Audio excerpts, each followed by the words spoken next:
Hi guys, this is Abi from Gokche Design. In this video, you're going to learn how to apply the Orton effect in Adobe Photoshop.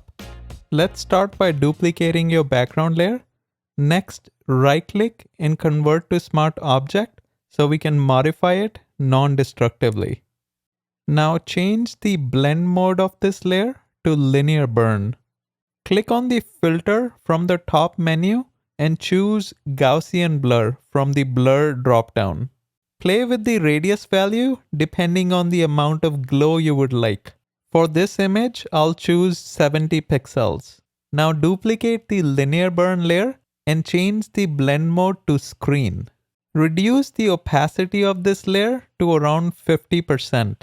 From the new adjustment layer menu, choose curves. To increase the contrast of the image, bring the curves line up a bit in the highlights area and down a bit in the shadows area.